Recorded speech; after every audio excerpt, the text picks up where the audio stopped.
boa noite. Já são 19 horas e 5 minutos do dia 21 de setembro. Nós somos do programa Desenvolvimento e Educação Teotônio dos Santos, que é um programa de extensão vinculado ao IFHT, ao CEH e ao CCS da UERJ. Nós estamos aqui reunidos para dar continuidade ao nosso seminário Teotônio dos Santos Debatendo a Obra. Nessa oportunidade, nós estaremos dialogando sobre a coletânea Construir a Soberania, volume 1, que é uma publicação, um compilado organizado pelo Conselho Latino-Americano de Ciências Sociais, o CLACSO, em homenagem à vida, à obra, ao legado do nosso grande e saudoso mestre Teotônio dos Santos. Nós convidamos para esse momento especial os professores doutores Roberto Santana Santos e o professor André Malina. O professor Roberto terá entre 25 e 30 minutos para fazer uma exposição, e é uma tarefa árdua, porque a exposição de uma coletânea, né, ainda que seja do primeiro volume, a exposição de uma coletânea que cobre um grande lapso temporal e uma grande variedade também de temas e de problemas que foram investigados, que foram enfrentados pelo professor Teotônio. Na sequência, o nosso companheiro André Malina vai fazer comentários de 15 a 20 minutos e esperamos estar recebendo aqui as manifestações das pessoas que nos assistem por escrito, para que os debatedores possam estar comentando, respondendo na medida das nossas possibilidades, né? E, acima de tudo, mantendo acesa as chamas da indignação, da criticidade e do rigor, porque o conhecimento científico e mesmo a militância tem sido encaradas de uma forma muito rasa, né? De uma forma muito pejorativa. E nós que tivemos o privilégio de conviver com o professor Teotônio dos Santos, valorizamos enormemente a dedicação daqueles que, de fato, se aventuram a entender, a ensaiar, a criticar, a indagar, a construir um conhecimento que seja condizente, não apenas com os nossos sonhos, mas nessa quadra histórica que nós vivemos, com as nossas necessidades. Sendo assim, eu peço que o professor André Malina se apresente e, na sequência, o professor Roberto faça o mesmo, se apresente e aí já começa a sua exposição. Sejam todos bem-vindos e uma excelente noite para nós.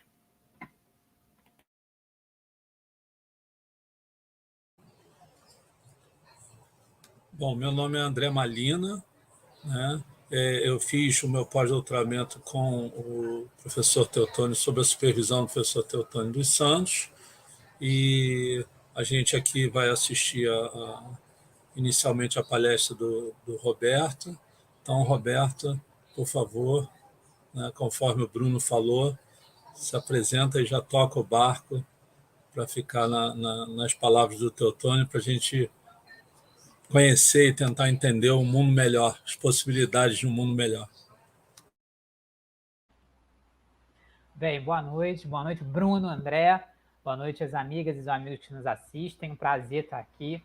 Queria, antes de tudo, agradecer o convite, né, do nosso programa Desenvolvimento e Educação na UERJ, programa de extensão, que leva o nome do nosso professor, do nosso mestre, né, Teotônio dos Santos. Foi uma das últimas elaborações, né, ou como diria o Darcy Ribeiro, um dos últimos fazimentos, né, do Teotônio, antes da sua desaparição física, né, em 2018, e hoje, né, levamos à frente esse legado, principalmente o Bruno, do nosso programa de extensão na UERJ, Universidade do Estado do Rio de Janeiro. Todos aqui conviveram com o Teotônio, né, eu fui orientando o Teotônio no doutorado, fui meu orientador de doutorado, defendi minha tese em 19 também na UERJ, né, e todos aqui carregamos, né, o legado do Teotônio dos Santos à frente. É isso um pouco do que a gente vai abordar, né, nesse encontro de hoje, essa série de encontros que a gente está fazendo aqui pelo programa de extensão, Hoje nós vamos abordar a antologia, né, que foi lançada pela Claxo, como o Bruno já mencionou, no ano passado, 2020, em 2 volumes, né? Construir Soberania, que, aliás, é um título bem teutoniano, né? Teotônio sempre preocupado com a soberania da América Latina, dos povos do sul global. E uma antologia que, como o próprio nome diz, ela traz um pouco da obra do Teotônio de diversos momentos e dos diversos assuntos que ele se debruçou ao longo da vida, né? Por isso que o Bruno brincou como que a difícil missão de dar conta de algo, né, que pela sua natureza, né, ontologia, já é um apanhado de diversos momentos da vida do Teotônio. Essa antologia, como eu mencionei, ela tem 2 volumes. Hoje a gente vai abordar um pouco do volume 1. Né? Lembrando que no site da Claxo, né, os 2 volumes estão disponíveis de forma gratuita, né, para baixar em PDF. Então, é um acesso ao conhecimento, à obra do Teotônio muito importante. A obra está em espanhol, tá? E apenas um trecho do último livro do Teotônio em vida, né, que é o Desenvolvimento de Civilização, que foi escrito diretamente em português. Aí esse trecho na antologia tem em português, mas a maior parte está em espanhol. E traz trechos, né, expressões, um pouco de cada livro do Teotônio. Então, tendo esse PDF com vocês, esse livro, né, esse e-book, vocês têm um bom apanhado, né, podem ter um bom apanhado da obra do Teotônio. Hoje eu vou falar um pouco do volume 1 dessa obra, né? E aí nós vamos abordar 3 pontos, né, nessa fala, dividir um pouco em três unidades, mais ou menos, do que é apresentado nesse volume 1 do Construir Soberania, né? Acho que uma primeira unidade, né, alguns primeiros textos, a visão do Teotônio sobre o marxismo, né? A ideia do Teotônio sobre o marxismo, a compreensão do Teotônio acerca do marxismo enquanto uma metodologia, né, de compreensão e intervenção na realidade, e também como, né, um método de investigação, de pesquisa científica. Essa é uma primeira unidade que abre, né, a obra.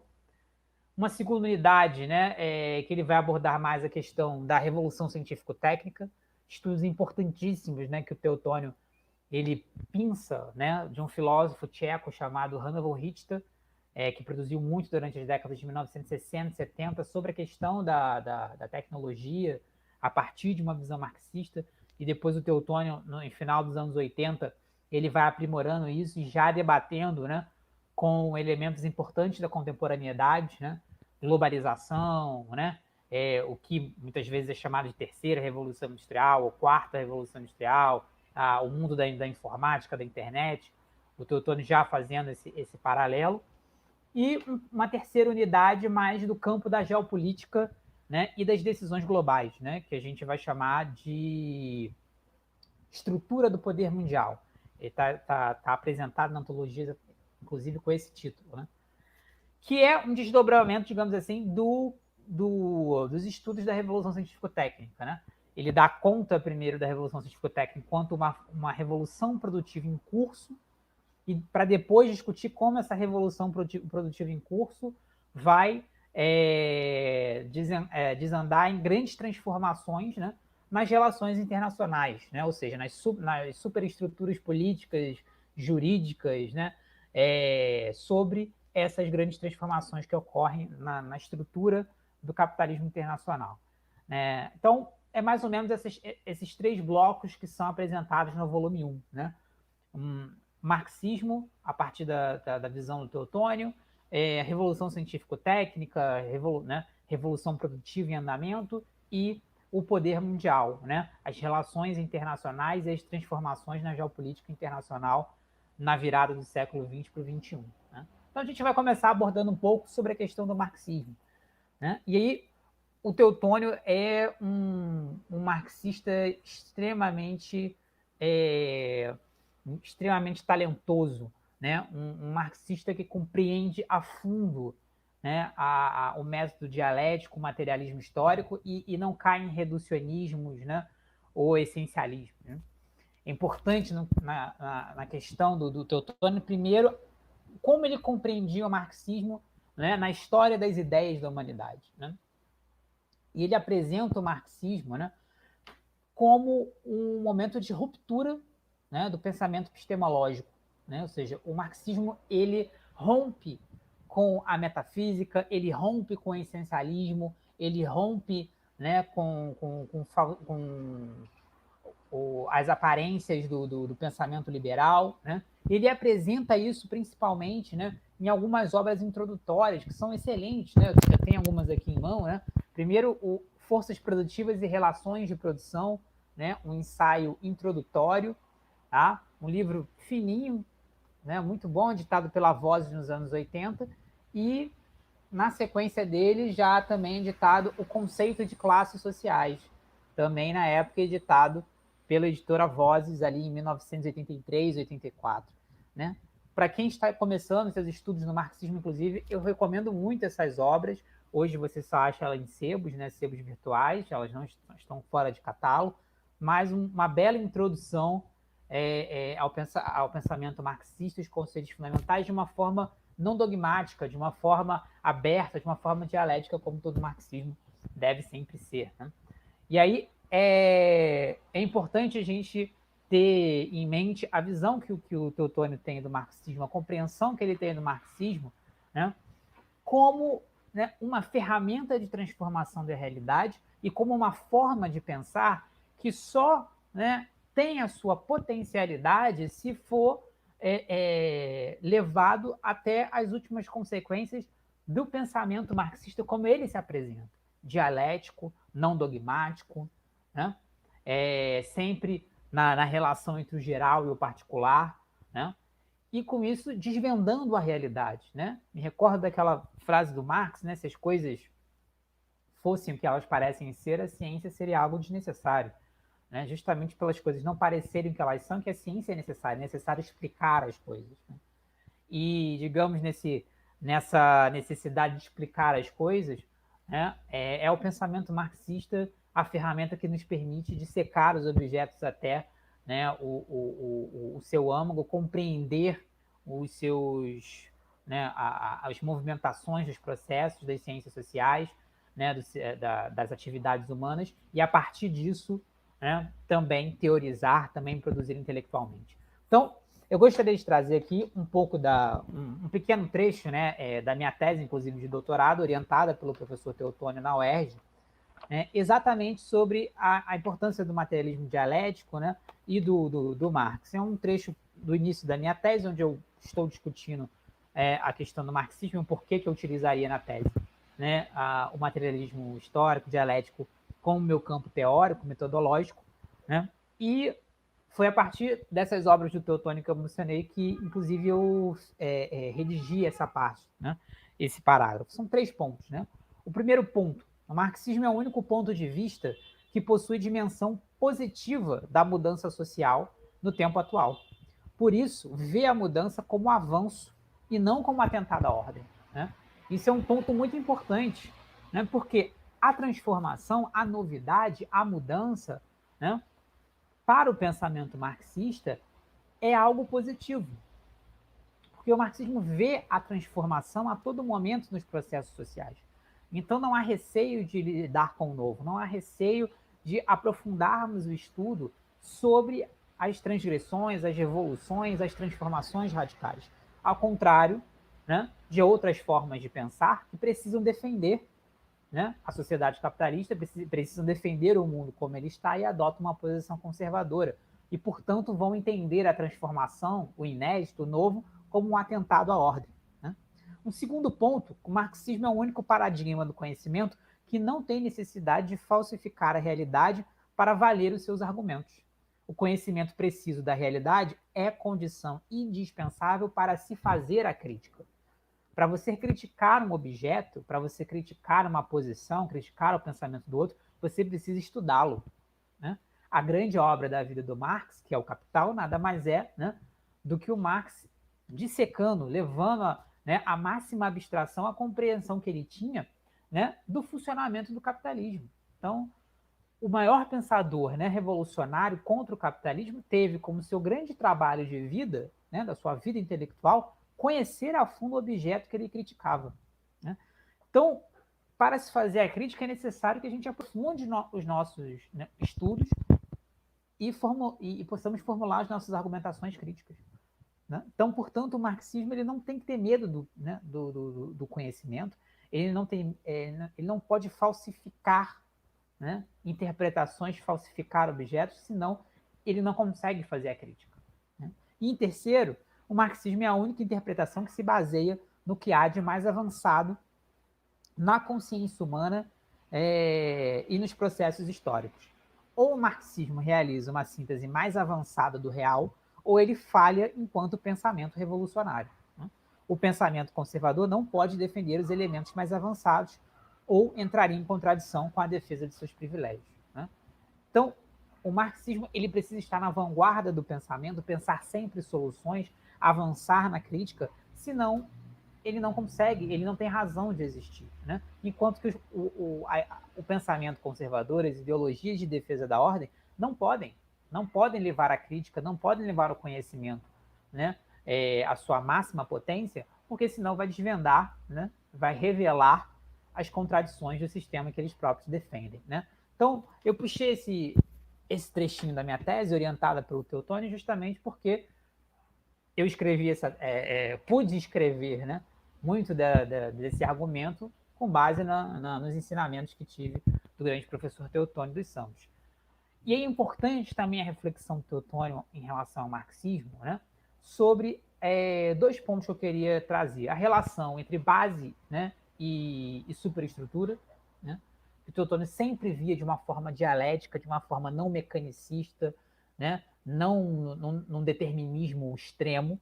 Né? Isso é muito importante, está presente no Forças Produtivas e Relações de Produção, né? Esse livrinho preto aqui que eu mostrei, onde ele compreendia que, e aí ele traz uma contribuição fundamental, né? A autonomia relativa da superestrutura. Né? A superestrutura política, jurídica, cultural, religiosa, ela tem um grau de autonomia relativa e os movimentos que acontecem, né, nessas áreas influenciam a própria base, né, a produção da vida material, né, ou a produção da vida material capitalista, se quisermos ficar restritos à sociedade capitalista. Elas são apenas condicionadas, né, elas têm um limite que essa estrutura capitalista coloca. Né? Então, não existe nenhuma autonomia total, obviamente, mas também não pode haver um estruturalismo, né, que praticamente não dê movimento a essas superestruturas, muito pelo contrário. Teotônio é um pensador que vê uma relação dialética, né, de influência comum, de influência mútua entre base e superestrutura, entendendo a estrutura como limite de uma determinada sociedade e as superestruturas com uma autonomia relativa. Obviamente, quando esses movimentos da superestrutura começam de um modo mais enfático a questionar, né, a estrutura como um todo, aí nós estamos diante de um movimento revolucionário. Mas é importante para nós fugirmos de dogmatismos, de estruturalismos extremos e também para fugirmos de certas linhas de pensamento que acham também que também não existe relação nenhuma entre estrutura e base, tudo é autônomo, né? Geralmente os pensadores pós-modernos vão por esse caminho. E o outro ponto em relação à questão do marxismo, também em relação a forças produtivas e relações de produção, mas no quesito de desenvolvimento da revolução e do socialismo. Né? O Teotônio também traz uma contribuição importante. Ele faz uma crítica, né, a um determinado marxismo que muito em voga no século XX, né, de que o simples desenvolvimento das forças produtivas no socialismo ultrapassariam, né, as forças produtivas capitalistas e com isso o socialismo venceria. Né? Digamos assim, quase que um determinismo tecnológico. Basta o socialismo desenvolver as tecnologias, as forças produtivas de forma mais avançada que o capitalismo e a luta de socialismo e capitalismo estaria ganha para o lado socialista. Né? Muito uma crítica do Teotônio a uma visão do marxismo soviético pós-Segunda Guerra. Né? E, enfim, sabemos muito bem como é que acabou. Né? Mas, por outro lado, o Teotônio também faz a crítica ao extremo oposto, né? A crítica ao voluntarismo, né? A crítica que que um determinado marxismo também leva muito ao pé da letra aquela ideia de a luta de classes é o motor da história, né? É claro que a luta de classes é o motor da história, mas não é só isso também. Não quer dizer que basta, então, você fazer luta de classes, trabalhar, digamos, só no campo da ideologia e, com isso, o socialismo vence e se desenvolve, né? Uma crítica um pouco do Teotônio muito à ideia da Revolução Cultural Chinesa, né? Inclusive, hoje os próprios chineses fizeram, né, uma autocrítica em relação a isso e colocaram seu socialismo num outro caminho. Um pouco da crítica, então, do Teotônio em relação a ideias que se materializaram na Revolução Cultural Chinesa, mas que estavam presentes em agrupamentos revolucionários em diversas partes do mundo, né? A ideia de que você só dá atenção à questão da luta de classes como o desenvolvimento das forças produtivas fosse algo secundário, e não é, né? Novamente, acho que o exemplo da China atual é muito importante, né? É a relação dialética, né, entre forças produtivas e relações de produções, também no momento revolucionário, também, inclusive, no estado pós-revolucionário, né, já na transição socialista, é que enriquece o marxismo e possibilita, né, a revolução social ter êxito, e não nem, digamos, um determinismo tecnológico, nem um determinismo do voluntarismo, né? Então, acho que são algumas contribuições do Teotônio no marxismo importantes e que estão presentes nessa antologia. Segundo passo, né, e aí pegando um pouco, já aproveitando o gancho dessa discussão de forças produtivas, né, a revolução científico-técnica, né, um conceito importantíssimo no pensamento teotoniano e que eu acho de suma importância para todos os pensadores, intelectuais, lutadores, militantes do campo da esquerda mundial, né? O conhecimento, né, e o desenvolvimento da teoria do Teotônio sobre revolução científico-técnica, o papel da ciência no desenvolvimento da humanidade,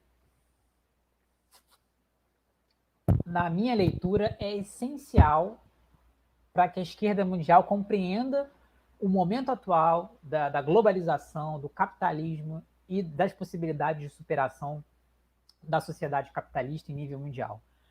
O pensamento do Teotônio em relação à revolução científico-técnica, ele dá a chave para nós pensarmos o desenvolvimento das forças produtivas na transição socialista, ele nos dá a chave para nós compreendermos as transformações, né, na estrutura capitalista que estão ocorrendo agora e as possibilidades de superação dela, né?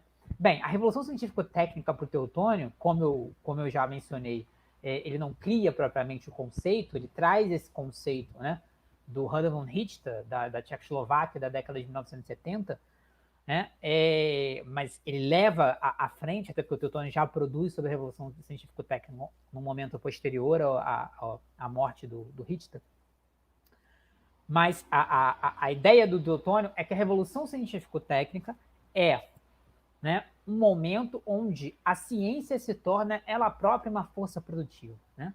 A ciência ela sempre esteve presente na produção humana ao longo de toda a existência da humanidade, mas como um elemento da produção. A revolução científico-técnica é quando a ciência ela própria se torna a força produtiva, né, que permite, né, a produção da vida material, né? Ele data, digamos assim, a gênese da revolução científico-técnica a partir da Segunda Guerra Mundial e a implementação da ciência como, né, uma força produtiva propriamente dita, né, a mola propulsora da produção da vida material. E ele coloca que, num primeiro momento, isso fica muito restringido, né, mas a partir da década de 1980, isso fica muito em voga para todos, porque o desenvolvimento da revolução científico-técnica ele começa a chegar ao cotidiano das pessoas, né? Então, o Teotônio está pensando na cibernética, ele está pensando na nanotecnologia, ele está pensando nos avanços da biotecnologia, ele está pensando principalmente na automatização da produção, né? No controle da matéria pelo ser humano, que é o que nós estamos caminhando hoje em tecnologias de ponta, né, como a biotecnologia, os setores mais avançados da física e da química. O ser humano ele está entrando num processo de controle da matéria, né? E principalmente da automatização da produção. Então, quando ele pensa, ora, se é o trabalho humano que cria valor, né? E o capitalismo depende da criação do valor a partir, né, da exploração da força de trabalho humana.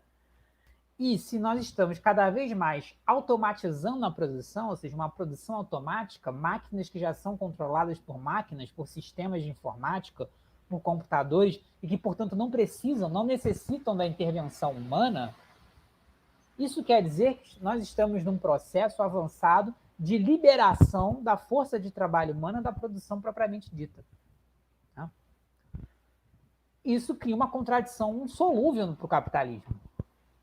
Né? Porque o que aconteceria se nós chegarmos à produção totalmente automática, sem seres humanos, zero seres humanos? Nós chegaríamos numa produção sem valor, sem produção de valor. Chegaríamos na situação do não valor. Né? Então, o que o Teotônio pensa com a gente na Revolução Científico-Técnica é que a máxima potencialidade da Revolução Científico-Técnica, né, não pode ser alcançada dentro dos limites das relações de produção capitalistas. Então, portanto, a Revolução Científico-Técnica ela é um problema para o capitalismo, né, e não uma solução. O que o capitalismo ele vem tentando, né, na sua reprodução orgânica nas últimas décadas, na verdade, é segurar, né,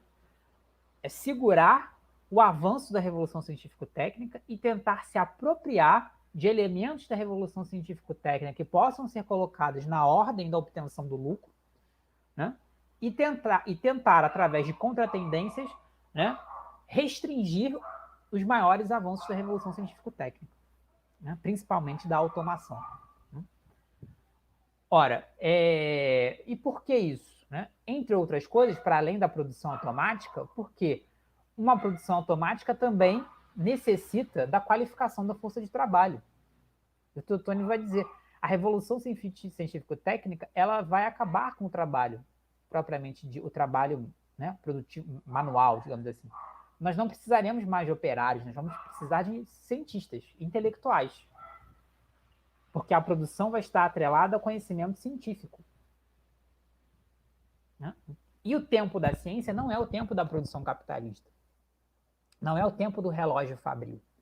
Você elaborar, pensar, até aquela ciência bruta um dia ser aplicada, né, na produção capitalista propriamente dita, né, virar um desenvolvimento de produtos, isso leva anos, talvez décadas.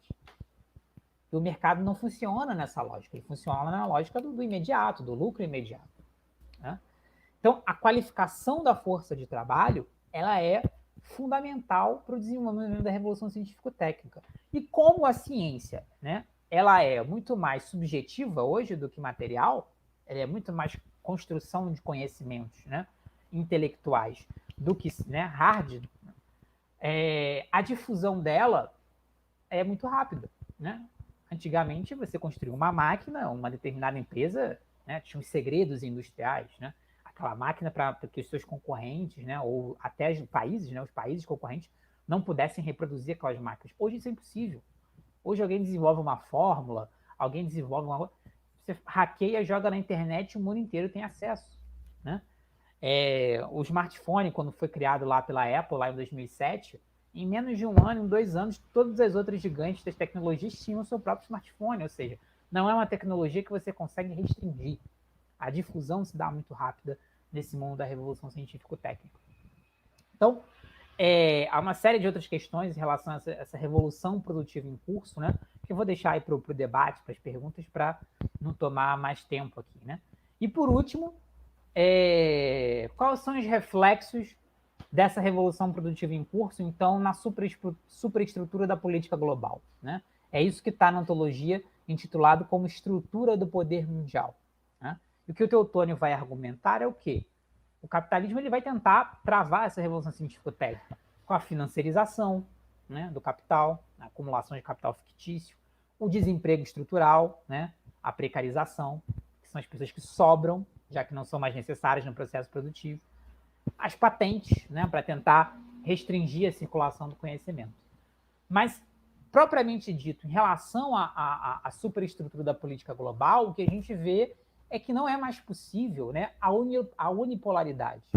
Né? Quando terminou a Guerra Fria, os Estados Unidos se apresentava como vitorioso, né? Se falava nos anos 90 da unipolaridade, os Estados Unidos vai ter uma hegemonia incontestável no mundo, e que se viu de lá para cá, na verdade, que a hegemonia dos Estados Unidos está se desfazendo, né? Na maior parte, inclusive, das discussões mundiais, os Estados Unidos já não é mais a vanguarda. A gente vê muito mais a China à frente. Os Estados Unidos ele já está reagindo ao que a China faz. Ele perdeu a iniciativa, né? Se a gente fosse usar um termo militar, né? Então, a ideia da unipolaridade, mesmo a ideia da mão invisível do mercado, né, ela está em processo, né, de deterioração, e está sendo paulatinamente substituída por uma multipolaridade e pela necessidade do planejamento. O planejamento, né, não só nacional, de cada estado faz o seu planejamento, um programa de desenvolvimento, mas a ideia de multilateralidade, ou seja, os países que se formam blocos, né, formam associações, né, que agem em conjunto. Isso está muito presente. A União Europeia foi um paradigma, mas o que acontece hoje na Ásia, sob a liderança chinesa, né, essa relação bilateral carnal que existe entre China e Rússia, né, e que dá um cheque na hegemonia norte-americana no sistema internacional, né, a formação dos BRICS, que é um dos mais ousados dessa ideia de multilateralidade. Então, isso coloca em xeque, né, a longo prazo, um elemento fundamental do sistema capitalista internacional, que é a DIT, né, a Divisão Internacional do Trabalho. Ora, se a difusão do conhecimento se dá em maneira cada vez mais veloz, se não há mais um poder hegemônico no mundo, que consegue hegemonizar o mundo, os Estados Unidos não conseguem mais, ele não consegue mais coadunar consenso e coerção, né, que são os dois elementos da hegemonia. Ele não consegue mais produzir consenso no mundo inteiro, e mesmo o aparelho coercitivo dos Estados Unidos, mesmo ainda sendo mais forte, já apresenta limites muito flagrantes. Está aí os casos da Síria e do Afeganistão. Como é que a gente sobrevive no mundo, então? Que praticamente não existe hegemonia, né, de uma força, né? Está aberta aí, né, dentro do pensamento do Teotônio, uma janela de oportunidades para forças antissistêmicas, forças contestadoras do capital, forças contestadoras, né, do sul global, né, dos antigos países de terceiro mundo, que a gente chama de sul global, América Latina, África e Ásia, né? A China, me parece que é a vanguarda desse processo, porque é aquela que se coloca como um poder de disputa global contra a hegemonia norte-americana e vai articulando um sistema alternativo, né? Não digo ainda um sistema revolucionário, antagonista ao capitalismo, mas um circuito alternativo de relações.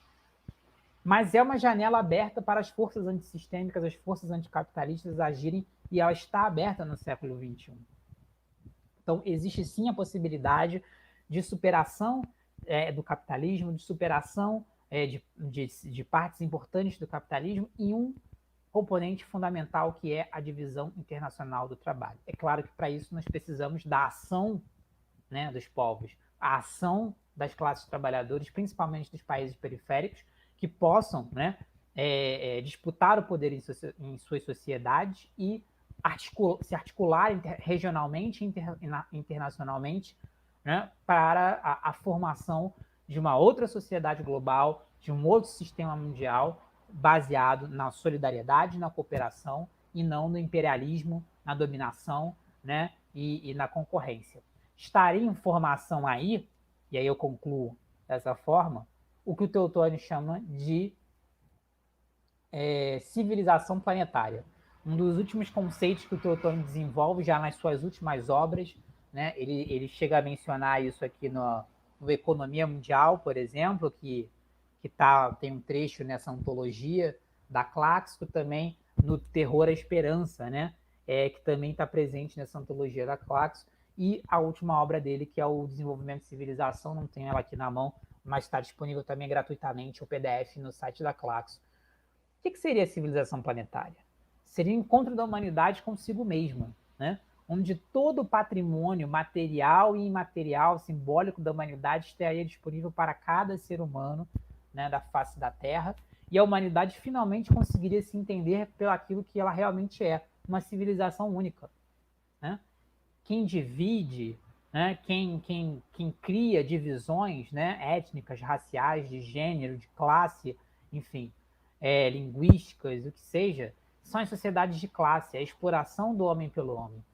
Mas é possível, na construção de uma outra sociedade que não se baseie na exploração do trabalho, que não se baseie na exploração do homem pelo homem, né, construir uma civilização planetária onde todas as riquezas construídas, né, materiais e simbólicas pela humanidade, será patrimônio de todos. Né? Eu entendo que essa civilização planetária do Teotônio, na verdade, é a construção de uma sociedade comunista mundial.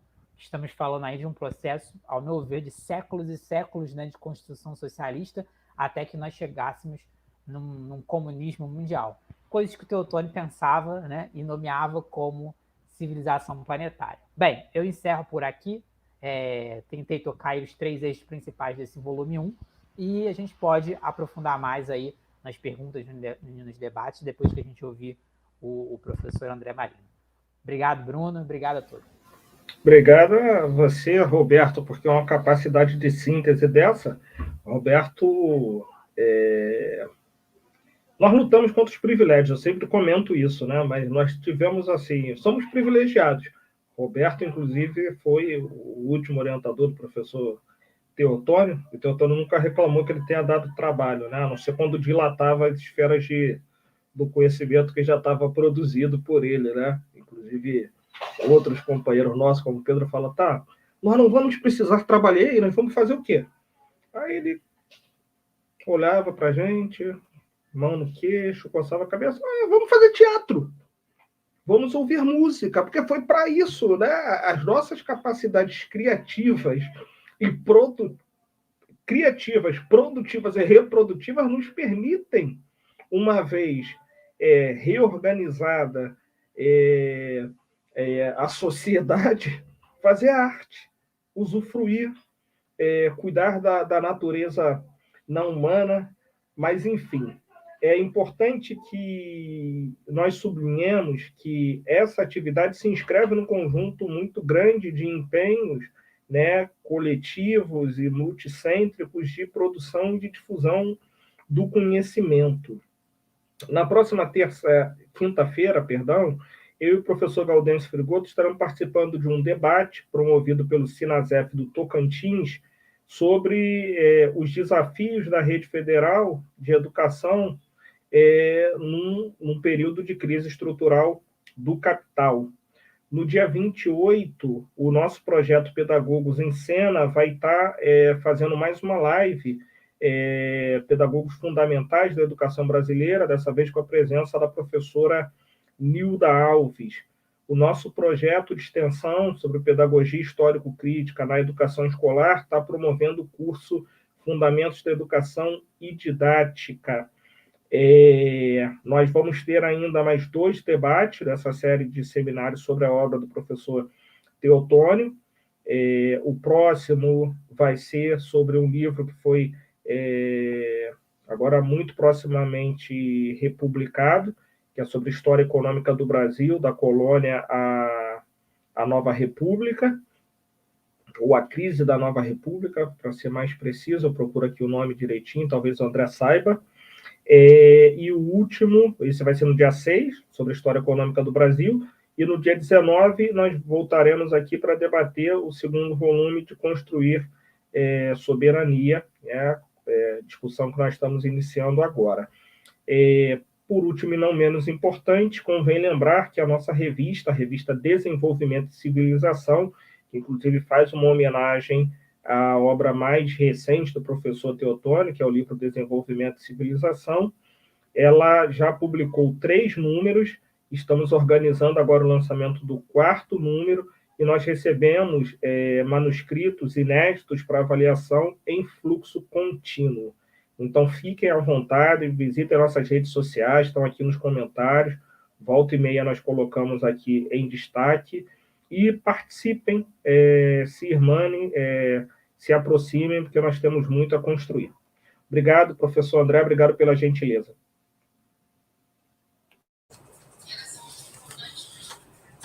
Valeu, Bruno. É um prazer estar aqui conversando com vocês Bruno, Roberta, né? Infelizmente a gente não pode estar junto pessoalmente, que seria ótimo, né? Se a gente pudesse estar confraternizando e batendo um papo, conversando pessoalmente. Já acrescentando ao que o Bruno falou, no dia 6/10, Evolução Histórica do Brasil, e dia 19/10, Construir Soberania, volume 2. Então, 6 e 19 são mais 2 encontros para discutir o pensamento do professor Teotônio. Professor Teotônio, ou Theo, como a gente chamava, né, uma pessoa que eu conhecia há algumas décadas, mas sempre em encontros assim muito mais rápidos, e acabamos tendo alguns anos de convivência mais próxima por conta do pós-doutoramento que eu fiz, e fiz, inclusive, conversando com o professor Zacarias, que acabou, né, assumindo também o Roberto depois do falecimento do Teotônio, né? Mas a gente teve um diálogo muito profícuo, né? E profícuo pela generosidade, pela forma como ele partilhava o conhecimento com todos, e também profícuo por causa de um grupo, né? Que é um grupo do qual o Bruno, o Roberto e tantos outros fizeram parte, e que puderam pegar e sair dali com a sensação de que nós estávamos melhores do que entramos, né? Então, esse é um pouco a contribuição que o Teotônio deixa para nós. Mas, afora isso, uma contribuição mais pessoal ou mais próxima, o Teotônio deixou uma contribuição, um legado, né, muito grande, e do qual boa parte desse legado, do ponto de vista acadêmico, científico, literário, etc., a Mônica já organizou e compilou junto com a Claxco, né, a professora Mônica Bruckmann, que também foi a segunda esposa do Teotônio, e esteve com ele, né, até o final. Mas o Roberto também está fazendo e buscando se aprofundar desde então, continua buscando se aprofundar na obra do Teotônio, né? Então é muito justo que ele tenha esse protagonismo, né? E a mim me cabe fazer alguns comentários, né, possíveis, diante não só do que o Roberto colocou, mas também diante da própria obra do Teotônio, do legado que ele deixou, né? A organização dessa antologia, né, que é uma antologia essencial, o Teotônio tem uma obra muito mais vasta, né, muito mais vasta, e publicada em muitos países, etc. Mas essa antologia essencial, que está publicada em espanhol, é preciso que se diga que ela está publicada em espanhol porque ele efetivamente, né, foi muito publicado nos países de língua espanhola. Então, também é justo que essa antologia saia em espanhol, porque é curioso o que aconteceu com ele, e é mencionado isso no texto, e mais ainda com Rui Mauro Marini, né, que era uma dificuldade de encontrar espaço aqui no Brasil por causa do hiato que aconteceu ao longo da ditadura militar. A ditadura militar que acabou fazendo com que o próprio Teotônio ficasse 6 meses numa embaixada, na Embaixada do Panamá, para depois ser aceito no Chile. E depois, lá, com o golpe militar do Pinochet, que acabou com a morte do Salvador Allende, ele tendo que fazer o exílio no México, produziu um intercâmbio muito forte do Teotônio e de outros autores do que se chamou Teoria da Dependência, né, pelo mundo, e principalmente pelo mundo que fala espanhol, e posteriormente Índia, China, Japão, etc., Japão, onde ele passou 2 anos também da vida, né, produziu esse intercâmbio e fez com que ele fosse muito publicado, né? Porém, aqui no Brasil, quando ele volta, ele, né, falava, né, da dificuldade que era de encontrar esse intercâmbio acadêmico-científico aqui no país, dado que não se tinha o reconhecimento da extensão e profundidade da obra dele. Ele se referia ao Rui Mauro, mas também, com certeza, a própria Vânia e outros autores da teoria marxista da dependência, né? Visto que a teoria da dependência você tem vários vieses, né? Bem, isso é um aspecto, né, a ser comentado. Um outro aspecto a ser comentado parte daquilo que o Roberto falou, que é a questão da ciência, da essência e da aparência, né? Então, quando Marx traz, né, essa discussão no Capital, ele o traz dentro de uma visão, né, que essa discussão sobre aparência e essência ela não começa com Marx, ela começa, na verdade, em grande parte com os gregos, em especial Aristóteles, e depois Hegel, que retoma muito isso, mas também depois de Marx, Nietzsche também vai retomar. Mas o que o Marx faz é buscar uma superação da aparência para um concreto pensado. Então, se você tem uma visão aparente ou do real como ele aparenta, é preciso superar essa visão do real ou do concreto como ele aparenta para uma visão pensada, dialeticamente pensada, e por isso ele promove de certo modo, uma inversão ao pensamento hegeliano, né?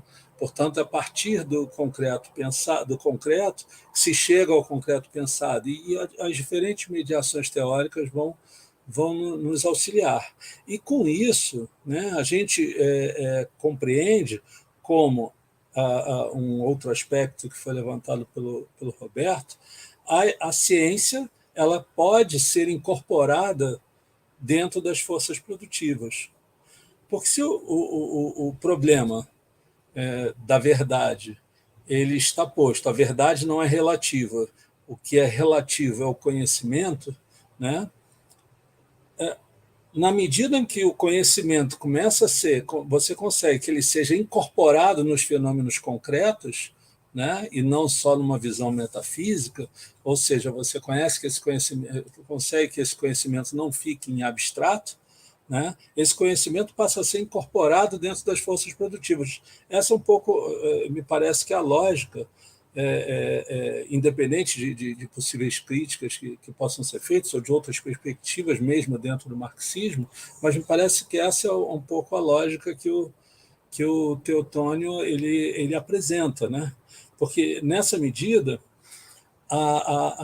as forças produtivas elas passam a ser incorporadas pelo conhecimento, sem desconsiderar que o processo de automação ele está cada vez mais estruturando a força a força produtiva do homem, né, para o processo de automação.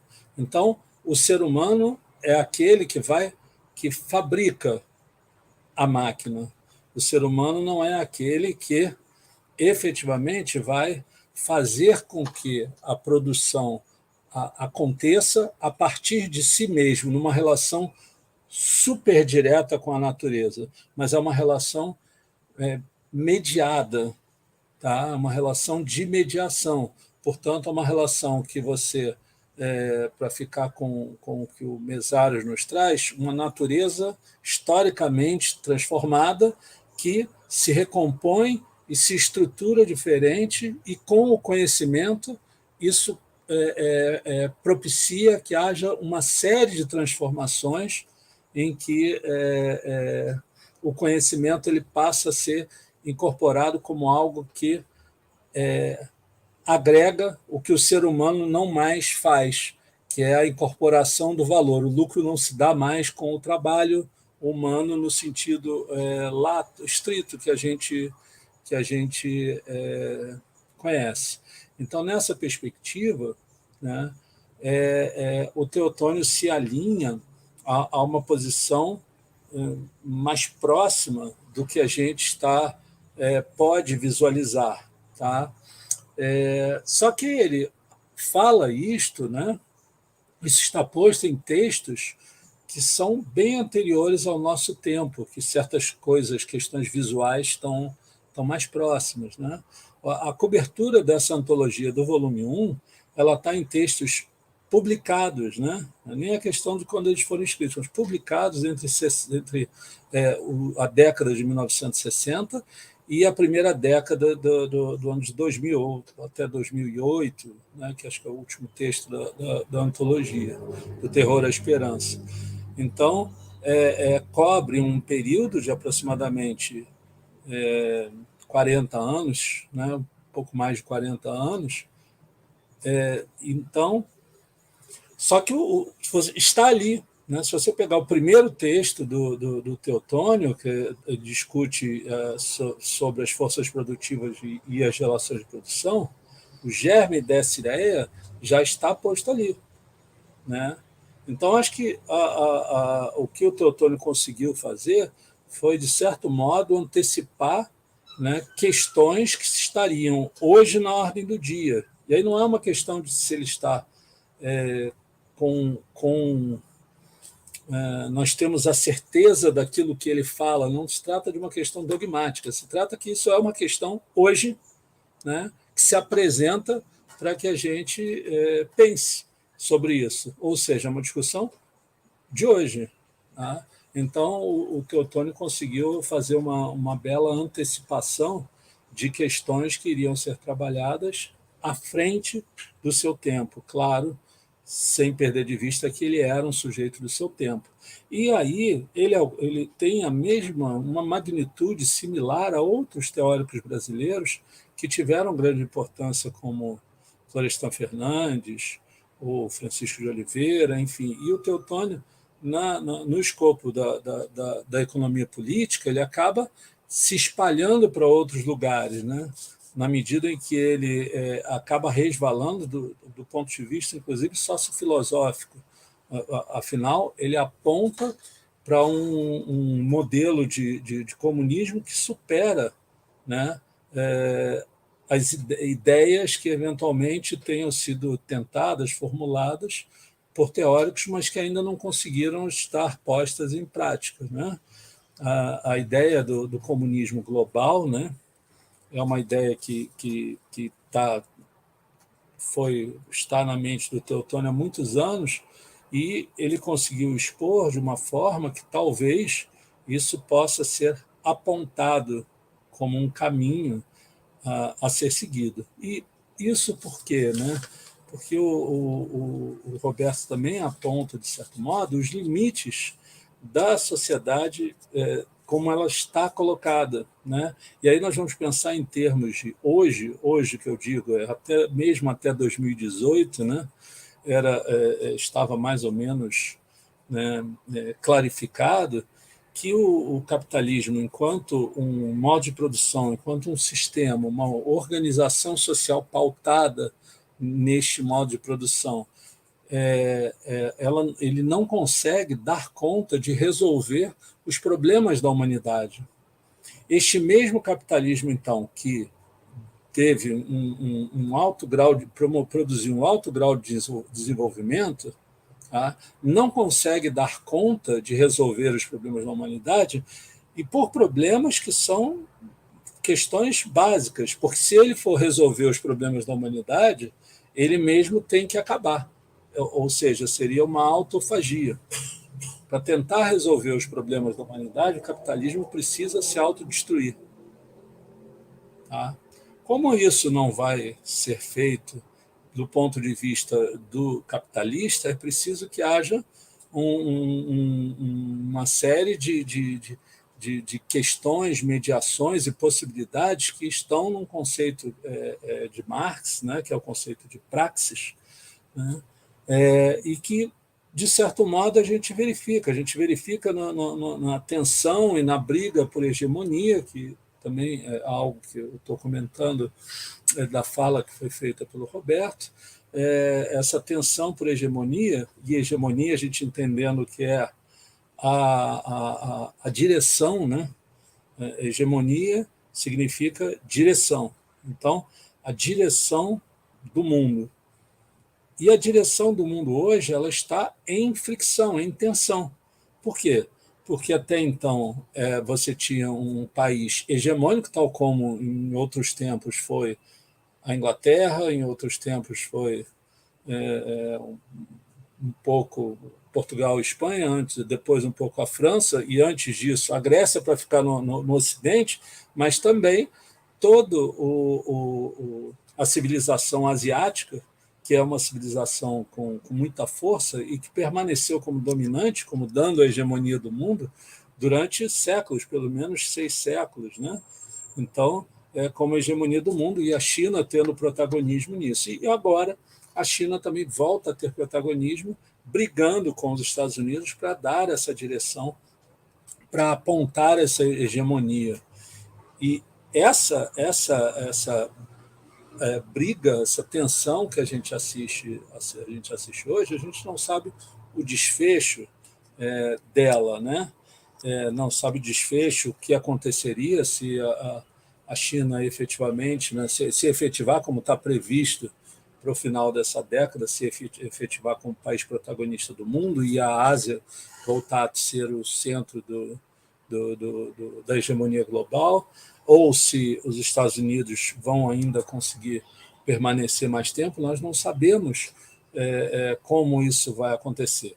Mas uma coisa a gente sabe, a direção, né, a hegemonia dentro do Brasil, né, que está sendo apontada neste momento, né, na forma de governo que está posta, ela é uma direção, ela é contrária exatamente a você estar na ponta do processo de construção de um mundo, né, um mundo mais fraterno, um mundo que seja um pouco mais responsável, inclusive, consigo próprio. Né?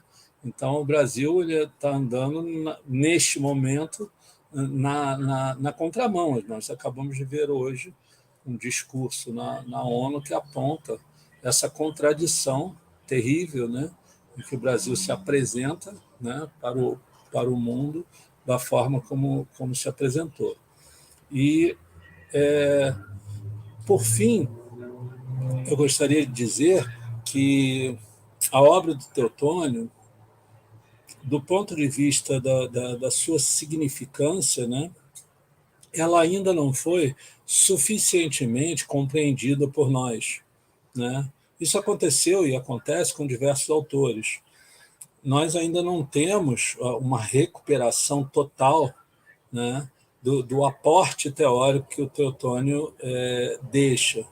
Cabe a nós, né, especialmente quem está à frente desse processo, o Roberto, que está debruçado sobre essa obra, tentar elucidar melhor e mais, né, a obra, o legado que o Teotônio deixou do ponto de vista acadêmico-científico, né, do ponto de vista, inclusive, de um suporte teórico, né, de efetivamente um referencial teórico, um marco teórico para se observar as coisas, né, para se verificar objetos, sujeitos de estudo. Então, isso é algo que eu queria deixar, né, como um comentário final, de que nós ainda não demos conta de observar na sua plenitude toda a obra do Teotônio. Ainda está por se fazer esse esforço de compreensão da magnitude da obra dele. Por fim, a Mônica, né, Bruckmann, nos traz, então, uma antologia essencial, tanto o volume 1 quanto o volume 2, com cerca de 2.000 páginas, que recupera uma parte desse acervo, tá? Que aí está posto um manancial muito forte para os estudos posteriores, para os estudos que o Roberto vai fazer, que são estudos provavelmente para uma vida, para dar conta dessa magnitude, dar a amplificação necessária para que ele esteja com o status merecido e necessário que outros autores também têm. Acho que ele tem essa força no aporte teórico dele. Tá? Então, no mais, eu desejo aí todo sucesso desenrolar da vida acadêmica do Roberto, do Bruno. Eu estou aí, acompanho e procuro estar junto, sempre, na medida do possível, estou junto com vocês, torço por vocês, para que vocês possam efetivamente dar conta dessa obra, porque o meu tempo de vida, eu não sei se dá conta. Eu acho que o tempo de vocês, que são mais jovens, vocês chegam lá. Tá? Obrigado aí, um abraço e aguardo as perguntas. Se tiver alguma pergunta que eu possa fazer, alguma contribuição, eu fico à disposição.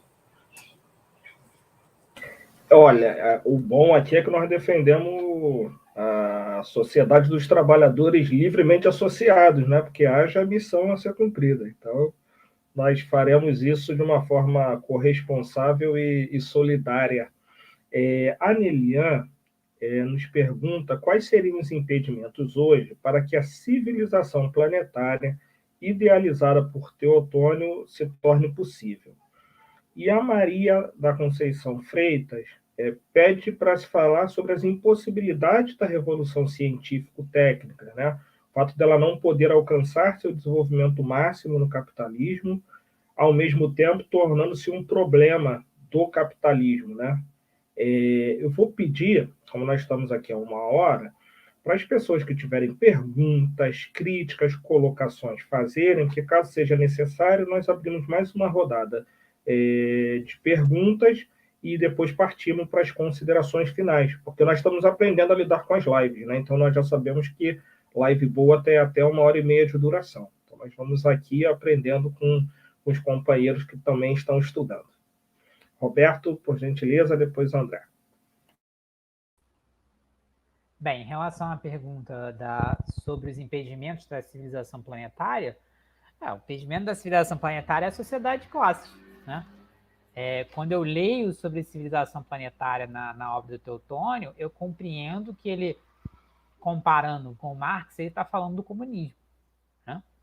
Só que, obviamente, Teotônio está escrevendo 150 anos depois do Marx, né? E aí com 150 anos de bagagem histórica, né, pós-vida do Marx. E aí por que ele chama a atenção da civilização planetária, né? Porque o Teotônio também ele gostava muito de trabalhar com a questão de civilização, né, de diversas, né, povos, culturas que se desenvolveram ao longo da humanidade, que trazem uma carga, né, cultural, que trazem uma carga, né, de civilização muito grande. E pensando o capitalismo, realmente, o capitalismo, ele, entre várias coisas, o capitalismo ele também é a supremacia da sociedade ocidental sobre as demais, né, sociedades que surgiram na história da humanidade, né?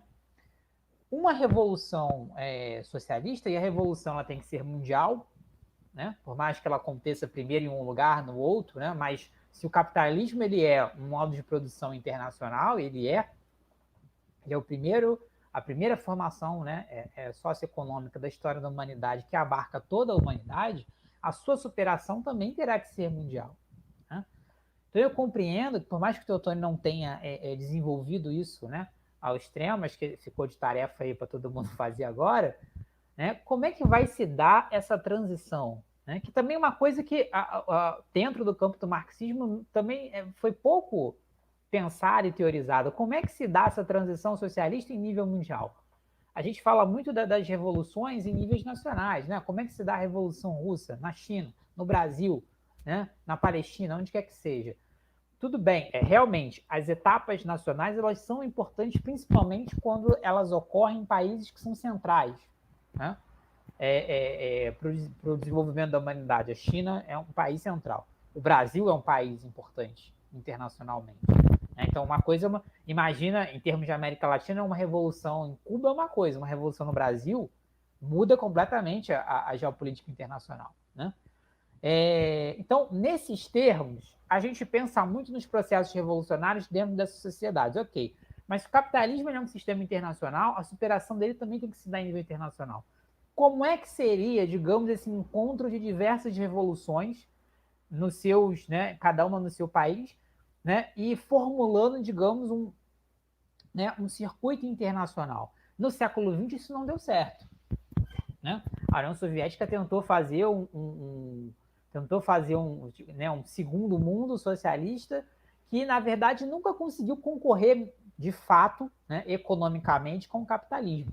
Né, em termos de influência, né, de capacidade de fomentar processos revolucionários no mundo inteiro, até funcionou.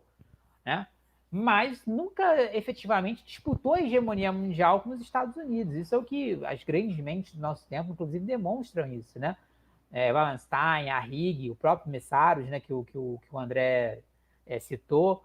Mas esse processo ele continua em curso. Estamos vendo a China aí hoje disputando, inclusive em vários setores, ultrapassando os Estados Unidos, e só ultrapassa, né, porque tem um componente socialista. Né?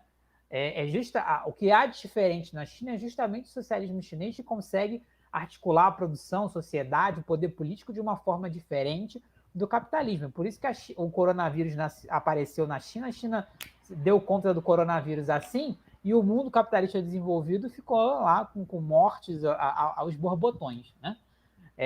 As pessoas hoje não lembram, né? Mas no começo da pandemia, o que foi que aconteceu na Itália, né? O que foi que aconteceu nos Estados Unidos, né? Acabou com qualquer ideia de superioridade civilizacional, né? Que esses povos são mais civilizados e dariam conta, né, de um desafio como a pandemia melhor do que os outros. Não foi assim. Né? A gente viu a China dando resposta positiva, a gente viu o Vietnã dando resposta positiva, a gente viu Cuba dando resposta positiva, enquanto que os Estados Unidos e a União Europeia não sabiam o que faziam. Né? Então, eu entendo que no pensamento do Teotônio, a civilização planetária ela é um nível a ser atingido pela humanidade muito no futuro. Né? No momento onde essa transição socialista ela já vai ter sido realizada em todo o planeta, né? E, portanto, a gente vai se desfazer da exploração de classe, a gente vai produzir a nossa vida material de uma outra forma, né? Os trabalhadores associados, como disse o Bruno, e até no momento, por que não, a gente pensar na superação da própria noção de Estados-nações, né? E na construção do tal internacionalismo, né? Que é uma coisa que também que é muito propagandeada no marxismo, mas pouco explicada muitas vezes, né? Isso é um processo, gente, civilizacional, de séculos, talvez um milênio, que a humanidade vai transformar. O Teotônio ele já está pensando, quando ele está pensando em civilização planetária, ele já está pensando o que vai ser o mundo e a humanidade socialista. Para onde que ela vai? Né? Então, é de uma capacidade de pensamento, de abstração enorme. Né? E cabe nós agora levarmos esse legado adiante, continuarmos produzindo com isso que o Teotônio e que outros grandes pensadores nos legaram. Né? Então, eu responderia que o impedimento para a civilização planetária é a sociedade de classes, não é nem o capitalismo, porque no socialismo ainda existem classes. Né? É que caminhos a humanidade vai tomar, né, depois no socialismo, para fazer aquilo que o Marx coloca lá, né? Acabar com a exploração do trabalho e com isso acabar com a sociedade de classes e aí construir o comunismo, né? Seria superar o que o Marx e o Engels chamam da pré-história da humanidade, né? A sociedade dividida em classes é a pré-história da humanidade. Talvez a gente esteja hoje, fazendo aí uma analogia, na pré-história da civilização planetária ainda, né? A gente está ainda assim, no comecinho dessa ideia, o Teotônio pescou, né, o comecinho desse processo que vai levar séculos, com certeza. E a outra segunda pergunta, por que a revolução científico-técnica ela é limitada pelo capitalismo? Por que o capitalismo precisa fazer isso?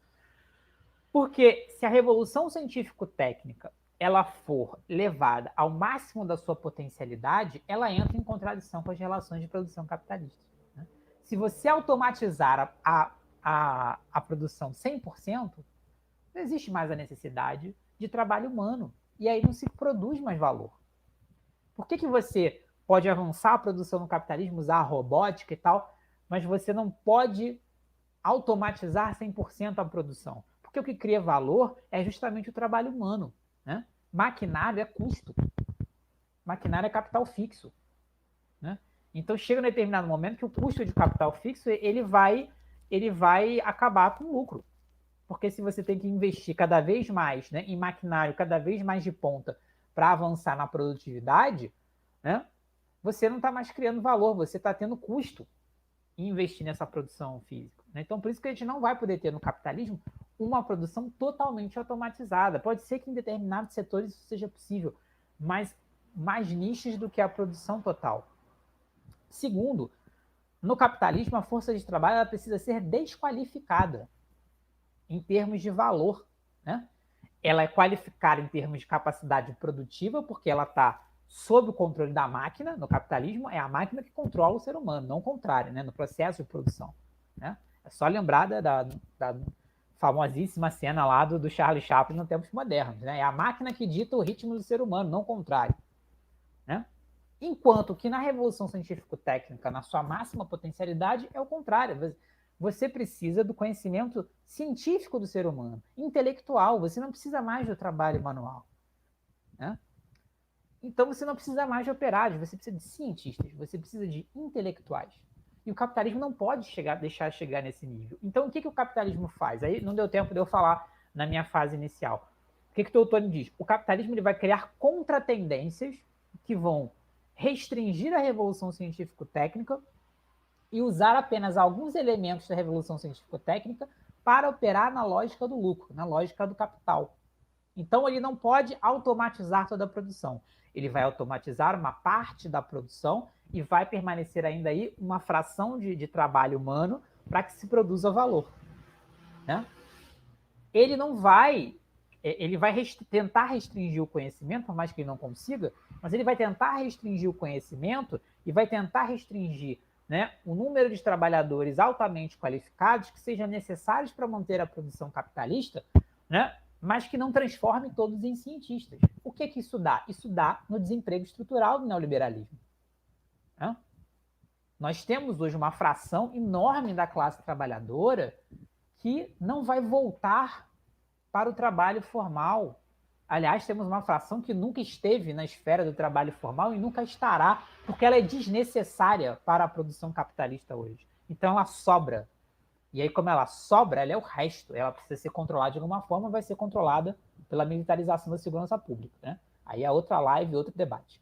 Mas é para isso que a militarização da segurança pública ela existe no neoliberalismo para segurar a sobra, o que sobrou do processo produtivo. Os seres humanos que não estão diretamente ligados à produção, no ponto de vista do capital, eles sobraram, eles são um resto, e, portanto, eles podem ser exterminados. É o que a gente vê diariamente nas favelas do nosso país, especialmente aqui no Rio de Janeiro, né? Então, o capitalismo ele precisa segurar a revolução científico-técnica porque, na sua máxima potencialidade, ela entra em contradição com as relações produtivas capitalistas. O que o Teotônio está nos dizendo? Ele está nos dizendo que a revolução científico-técnica ela é a revolução produtiva que será a base, né, a estrutura da sociedade socialista. E ela só vai ter a sua máxima potencialidade alcançada se as relações sociais de produção capitalistas forem superadas pela humanidade. Então, ele está nos convidando a fazer a revolução socialista para desatar, né, todas as potencialidades da revolução científico-técnica, que vai desatar na criatividade do ser humano. O exemplo que o Bruno deu, né? O que a gente vai fazer quando a gente não precisar mais trabalhar, né? A gente vai para o teatro, a gente vai aprender a dançar, a gente vai filosofar, a gente vai estudar outra coisa que a gente nunca estudou na vida, porque a vida é para isso, a vida é para viver, e é justamente no tempo livre, né, no viver, que o ser humano desata a sua capacidade criativa, né? E aí a gente vai deixar para trás a pré-história da humanidade, né, para usar novamente a frase do Marx e do Engels. É isso.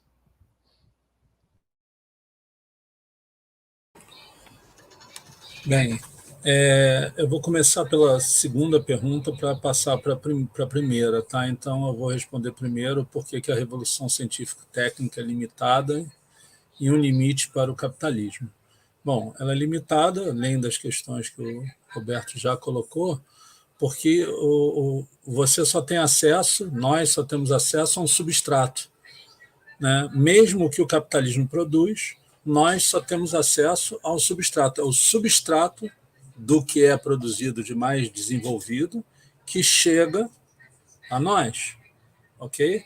Nós estamos discutindo, só para a gente ter uma ideia de como está essa corrida planetária, né, do ponto de vista da revolução científico-técnica. Nós estamos discutindo o 5G. A China já tem as bases espaciais para o 6G. Já foi lançado para fora.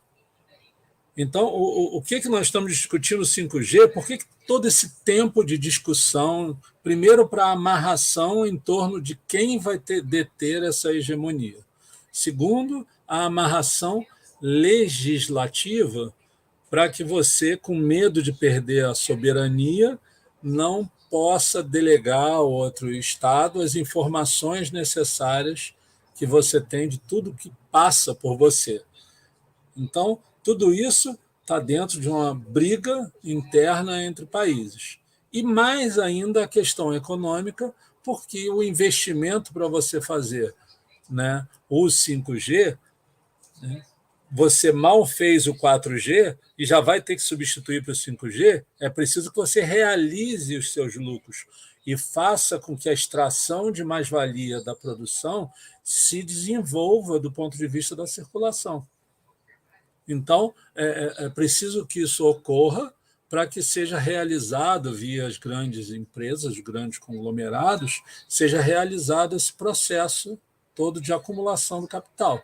Bom, se isso acontece, né, você tem que ter um equilíbrio entre o desenvolvimento científico-tecnológico, isso eu estou falando do capitalismo, o desenvolvimento científico-tecnológico, aquilo que vai ser socializado como um conjunto de riquezas que demande atender a certas necessidades e certos desejos das camadas ou da estrutura de classes que aborda o ser humano.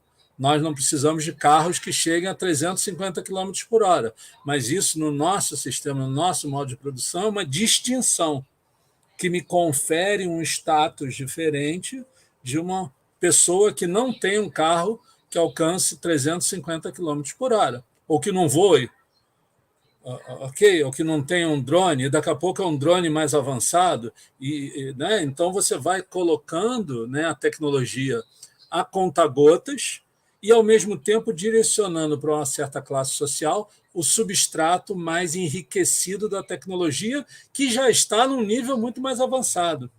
E, mesmo assim, esse substrato ele é restrito a países que conseguem fazer com que a sua população dê a esses grandes conglomerados a realização dos lucros de circulação das mercadorias.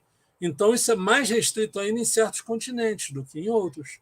Claro, se você vai vender um celular na China, você tem o potencial de vender 1 bilhão e 500 milhões de celulares. Se você vai vender num país onde as pessoas têm dificuldade de acesso, você vai vender poucos celulares. A circulação é menor. Então, isso tudo está numa lógica, né? Eu estou chamando a atenção para uma lógica da questão técnico-científica.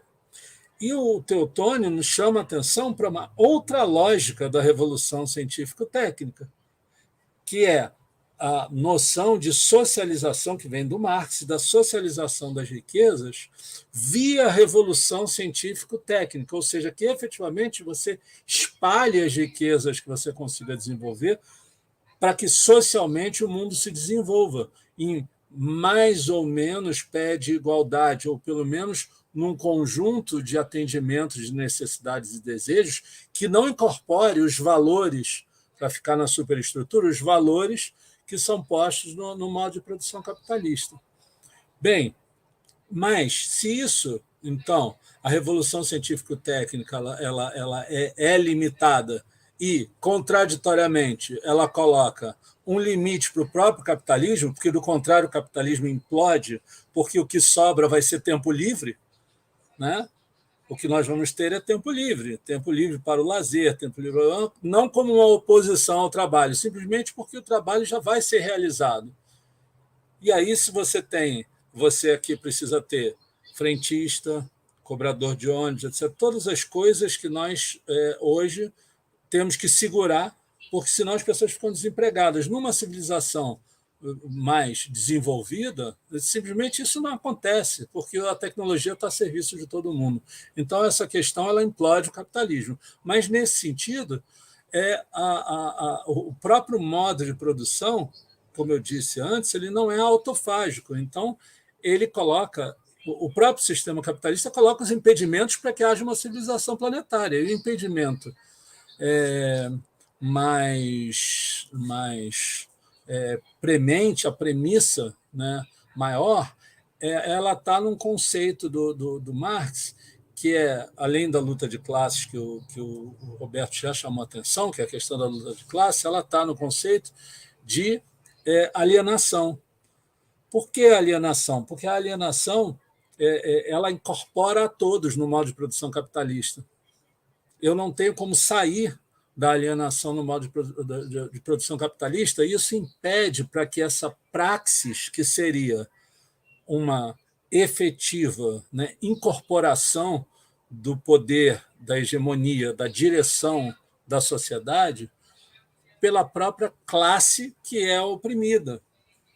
Então, essa dificuldade de você fazer com que a classe trabalhadora se torne efetivamente a detentora da direção a ser dada para o mundo, tá? Você não consegue fazer isso. E mais ainda, não é uma questão de ser um trabalhador, é de serem pessoas que vão dar a direção para a classe trabalhadora conseguir sair e deixar de ser só uma classe trabalhadora e passar a todos pertencerem e poderem usufruir das riquezas, inclusive do não trabalho.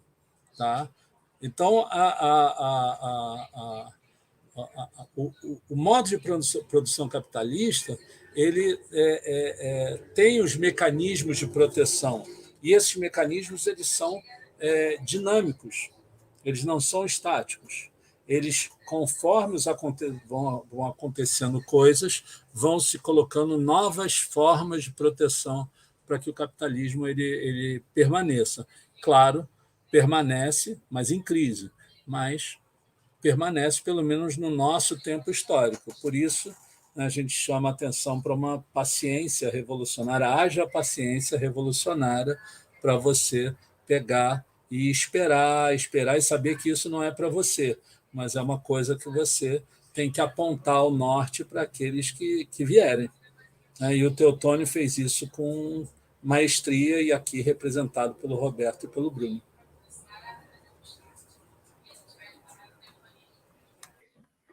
Como nós não temos mais perguntas, eu vou pedir, então, para os nossos companheiros que estão fazendo a exposição e o debate da obra fazerem seus comentários.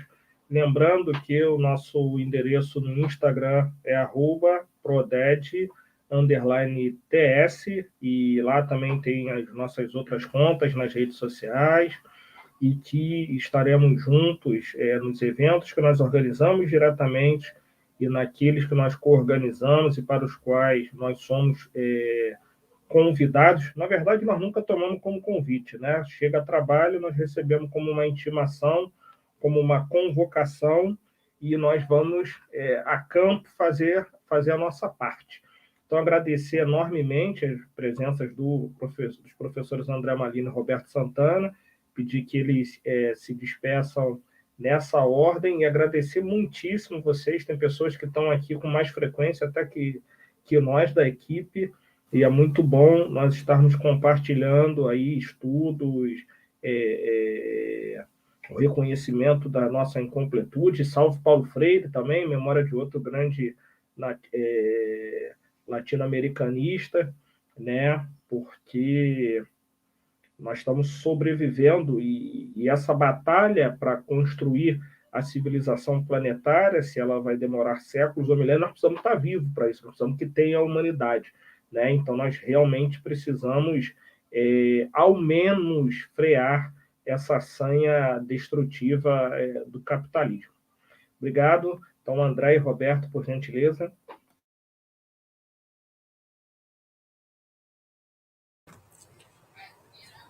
Primeiro, então tá, Roberto.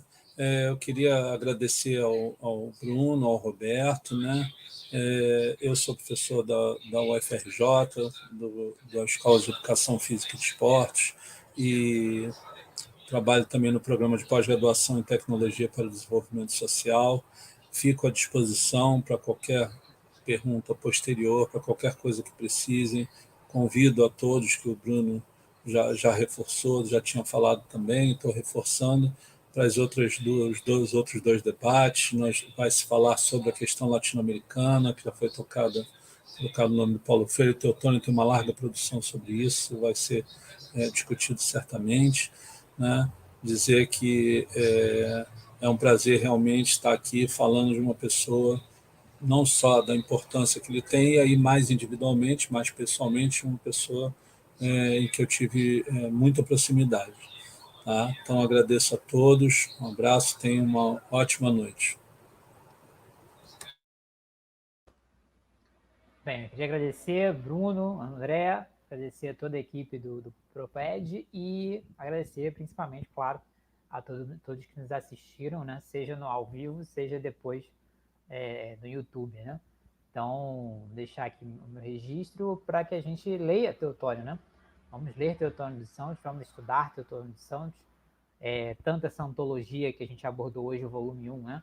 Construir Soberania, quanto a última obra do Teotônio, que foi o Desenvolvimento e Civilização, estão gratuitamente disponíveis no site da Claxo, né? Qualquer um pode baixar e ler essa obra em PDF. E nos sebos virtuais da vida a gente encontra também vários livros do Teotônio para comprar, uns mais baratos, outros nem tanto, mas para adquirir também, todo mundo que está curioso aí, que é um intelectual importantíssimo para a gente pensar o Brasil e o mundo do século XXI. Então, deixo aqui o meu agradecimento ao convite, à audiência, né, e o meu abraço aqui para todos que nos prestigiaram. Até a próxima.